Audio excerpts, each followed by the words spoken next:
this video is about something that I'm very, very passionate about. So it will probably be just a huge rant. So be warned. But I'm going to be talking about the gender god and goddess and how gender identity relates to that and how queer identity relates to that. Because as a queer person, I mean, obviously that's a huge part of my life and a huge part of my spirituality. And it's just very difficult to be reading books and have them, basically you're not acknowledged or considered, considered. Yeah, I should have left it at that. And I realize part of this has to do with it being that Wicca was founded by Gerald Gardner, who is not someone I like very much.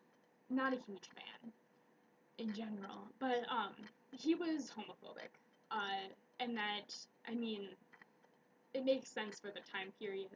Like, that's not him being necessarily a bad person, like homophobic people are now. That's just ignorance. But anyway, so it's permeated Wicca. And of course, okay, I'm just going to back up a little bit. So we all get that there's a god and a goddess. And that's very, I mean, I would say traditional, but people would argue that, like, well, they're not bound by gender roles, so their relationship isn't constructed on gender roles necessarily.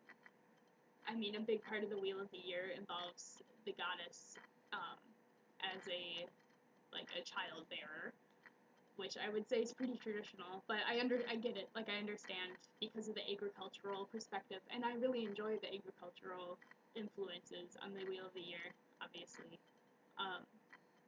But yeah, I mean, it's traditional, even if they don't have gender roles that they strictly adhere to. They're also super, super heterosexual, obviously. And, you know, all that, like, it takes two to tango, and there were two, and they tangoed, and, like, cool. Awesome. Good for them. Like, that's not necessarily a huge part of my practice. If I'm ever going off a ritual that I didn't write, I take anything about heterosexuality. Like, I don't, it's just not for me. But they're also very cisgender, and for people who might not be familiar with that term, it's basically meaning that their gender, like how they identify, if they identify as like a man or a woman, or agender, which is neither, or both, or genderqueer, which means so many things. I forgot what I said exactly. I forgot how I started that sentence. But basically, cisgender means that you identify, your gender that you identify with matches your genitals, like male, female, and then obviously intersex. And this is about to get really complicated. I'm not going to do like a gender and sex 101 here. So if you want, look that up. There's people who are way better at explaining it than me. And I suggest you hear it from them, because when I try to explain things simply, I often explain them problematically. And I don't want to do that.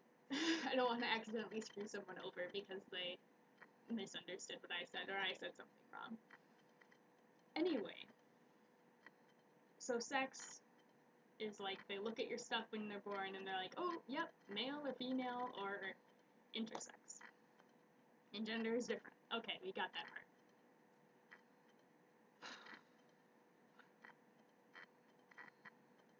The thing is that gender is a social construct. And that's probably the most important thing I want anyone to ever get from this video. And we place that social construct onto how we perceive the divine. Which I do too. Like, you know what I mean? Like, I worship the god and goddess. I think it helps me, pinpoint what energy I want to work with. And it helps me relate better to all sorts of things. Not only the divine, but like the seasons and other things. So I'm not saying any of this is bad.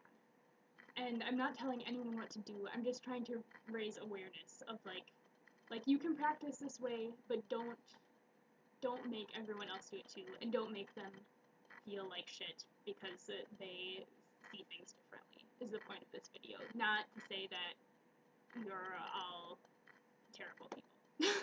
I would never want to do that because you're probably just fine. Probably. No, you're great. I'm sure. Anyway, so we put the gender roles onto how we relate to divinity. I think that's just human nature. We like to put gender identities to things and gender roles to things, and we just like to label stuff. It helps us understand things better. And I don't think that's inherently negative. When it does get negative is when people will say things to queer people about how they are basically doing their life wrong. I've read multiple accounts of people saying like, oh, I was so excited to go to this pagan meetup, and we were talking, and it came up that I was like a trans man, and then they said, well, how can you do that? How can you do that to the goddess? How can you deny your feminine energy that's inherent in you because you have a uterus and a vagina? And that's wrong. You can't dictate other people's spirituality or how they relate to their bodies or how they relate to the divine. And it's just very, very sad.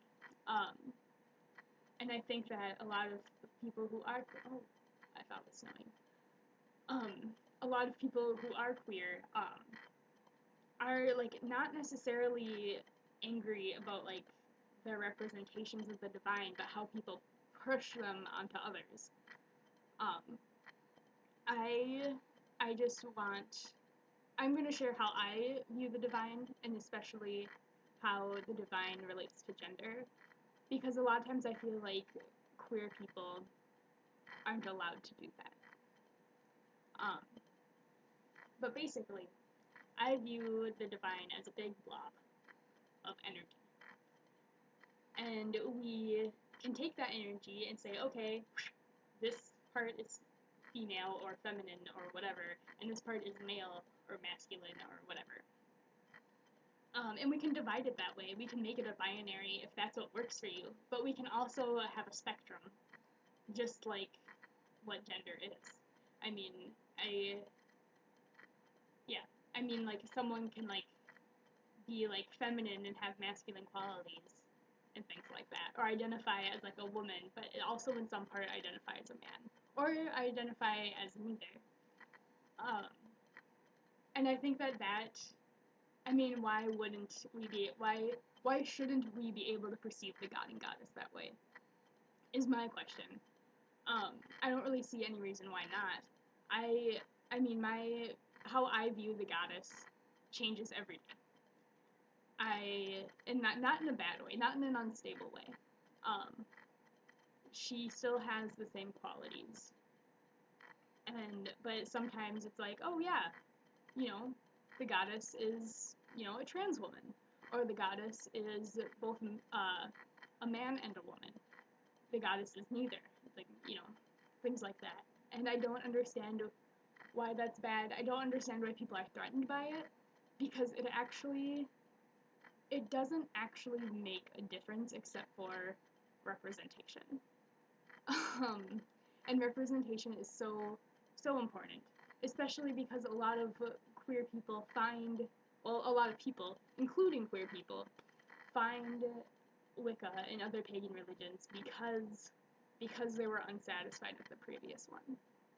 And I think, or they didn't like that it was so structured or boxed in, or, whatever. And to put queer people in a box all over again is just really disheartening. And so we need representation. We need that to be okay.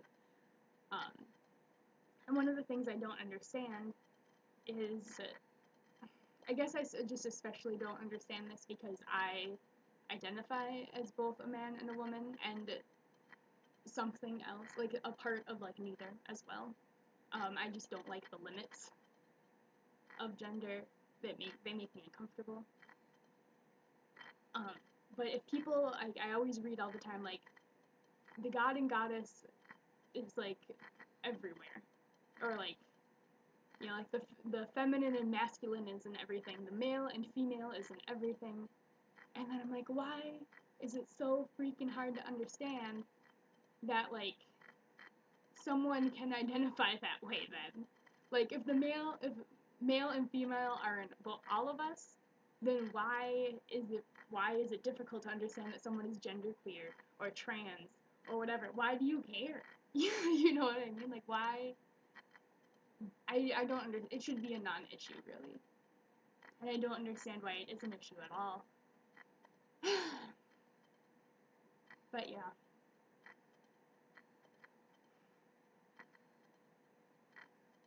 I just want to, anyone who has ever, it's so frustrating because it's like in everything you read. Like, it's like, oh yes, the opposing forces of masculine and feminine, the opposing forces, the opposite sex, blah. It's like, some books are better. And I understand it's also like, I mean, when the people who wrote the books were like really coming into their own and really developing like the core components of their spirituality, trans representation wasn't anything that you necessarily had to worry about. Like, yeah, obviously trans people have always existed, but either they were closeted or people thought they were weird or like didn't matter in society. But now it's different. But it's just like in everything you read, it's always like you're just always excluded. And it's so frustrating because everything, yeah, it's just everywhere. And you can't, I don't know. I'm not surprised that people don't notice. But yeah, what was I gonna say? Oh, so basically, the one thing I really, really want to do is just take all of the queer and trans Wiccans who've ever felt like they were less than or weird or unnatural or, you know, dishonoring their gods or felt left out, and I just want to take them and I just want them. Well, I was gonna say hug them, but that might they might not everyone likes that. Um, but I just want them to be able to share their experiences and their stories, and that I really, really want them in this community, and I really want that representation. But yeah, so if you have a related story or would like to, you know, I mean, tell me about how you relate to the divine and in terms of gender or any experience that you've had regarding this. And maybe I would also love to hear it if you had a good experience regarding queer representation in a Wiccan or pagan community. That would be awesome. I'd be so happy because I really haven't heard of any. Unless it was like between two friends, basically. Or two people of the same peer group. Anyway, have a fabulous day, and I hope that you gained something from this video, and it wasn't too much of a downer, and that I didn't sound like a jerk. Because I'm not trying to be a jerk. I'm just trying... I'm just trying to make other things okay. Alright, have a nice day.